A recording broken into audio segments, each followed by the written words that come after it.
ارشد شکریہ آپ نے مجھے بلایا. بہت ہی مشکل فیصلہ تھا, بہت ہی بوجھل دل کے ساتھ یہ فیصلہ کیا, کیونکہ بطور وزیر تعلیم میری تو شدید خواہش تھی کہ جس حد تک ممکن ہو سکے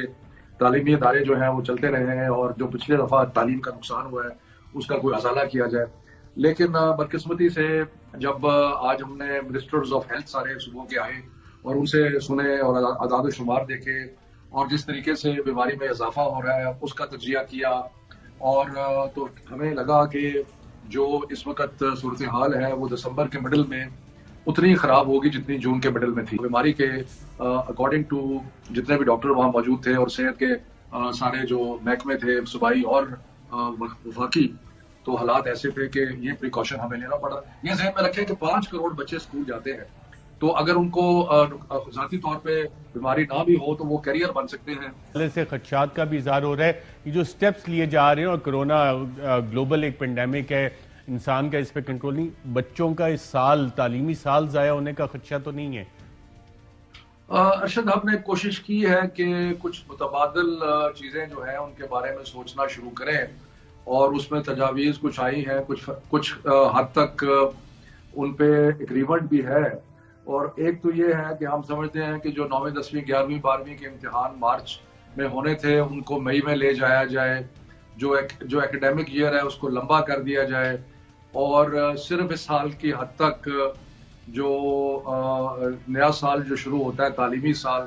اس کو اپریل کے بجائے اگست میں لے جایا جائے, اور گرمیوں کی چھٹیاں کم کی جائیں اور بہار کی چھٹیاں بھی کچھ مزید کم کی جائیں, تاکہ یہ جو ابھی چھٹیاں ہیں ان کا ازالہ کچھ حد تک ہو سکے. یہ کوشش کریں گے کہ جس حد تک ممکن ہو کہ بچوں کا جو کورس ورک ہے وہ مکمل ہو جائے, اور یونیورسٹیز میں بھی اور باقی جگہ بھی کہ جتنا زیادہ سے زیادہ پڑھائی ہو سکے اور امتحانات تھوڑے سے ڈیلے کر دیے جائیں. دیکھیں, جہاں تک تو پہلی بات ہے ٹیچرز کا کہ ہماری خواہش ہے کہ 24 دسمبر تک اسکول جو ہے وہ عملاً کھلے رہیں, یعنی کہ ٹیچر آتے رہیں, اسٹوڈنٹس نہ آئیں, اور وہ اپنے آن لائن جو پڑھائی ہے وہ کرواتے رہیں, اور اگر کوئی بچہ ہوم ورک لے کے آتا ہے اس کو چیک کرتے رہیں. تو اس حد تک تو ٹیچرز کی حد تک تو یہ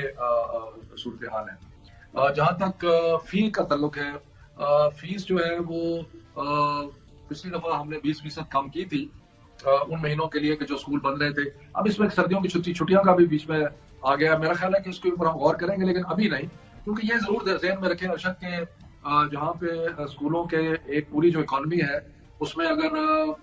اسکولوں کے پاس پیسے نہیں ہوں گے یا پیسے کم ہوں گے تو پھر وہ ٹیچرز کو بھی کم تنخواہیں دیں گے یا ان کو نہیں دیں گے. تو اس لیے جو تیسری بات آپ نے کی ہے, ہم یہ سیریسلی سوچ رہے ہیں کہ جو لو فی پرائیویٹ اسکول ہیں, یعنی کہ جن کی فیس 1000 1200 2000 کے قریب ہے, ان کے لیے کوئی پیکج ترتیب دیا جائے,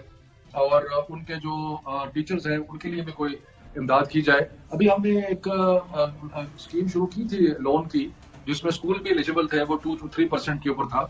اس میں ذرا جو زیادہ فی پے کرنے والے اسکول ہیں انہوں نے کوئی فائدہ بھی اٹھایا, لیکن اب لو فی پیئنگ اسکولس کے لیے بھی ہم کوئی ایسی قرض حسنہ یا ایسی کوئی اسکیم کے بارے میں سوچ رہے ہیں جس کے تحت ان کی مدد بھی کی جا سکے, اور اساتذہ جو ہے ان اداروں میں پڑھتے ہیں ان کی مدد کی جا سکے. امن صاحب, وزیر تعلیم سندھ کی طرف سے غالباً یہ بیان ہے کہ اس دفعہ جو اسکول پرفارمنس ہے اس کی بیسس پہ شاید پروموشن نہ ملے, ایگزامز لازمی ہوں گے. جو کیمبرج ایگزامینیشن سسٹم کا لاسٹ ایئر بھی سلسلہ ہوا تھا, اس حوالے سے بھی اس پہ کچھ سوچ بچار ہوئی ہے کہ ان سے بھی کچھ بات چیت ہوگی یا کہ وہ افیکٹ نہیں ہوگا سسٹم؟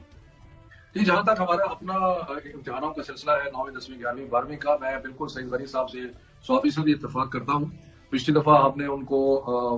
سب بچوں کو پاس کیا تھا بغیر امتحان کے. اس دفعہ ہمارا ارادہ بالکل ایسا کرنے کا نہیں ہے, اور ہماری کوشش ہے کہ ہم اگر ہمیں تھوڑا سا ڈیٹ ایکسٹینڈ کرنی پڑے, یعنی کہ مارچ سے مئی لے جانا کریں, تو وہ بالکل ہم تیار ہیں اور ہمیں کرنا بھی چاہیے میرے نظر میں. لیکن یہ نہیں ہونا چاہیے کہ امتحان نہ ہو. جہاں تک کیمبرج کا تعلق ہے, ان کے امتحان بھی مئی جون میں ہوتے ہیں, اور میری اطلاع کے مطابق ابھی تک تو وہ امتحان لینے کے ان کی خواہش ہے, اور اگر انشاءاللہ اگر حالات بہتر ہو گئے تو انشاءاللہ یہ امتحانات ہو پائیں گے.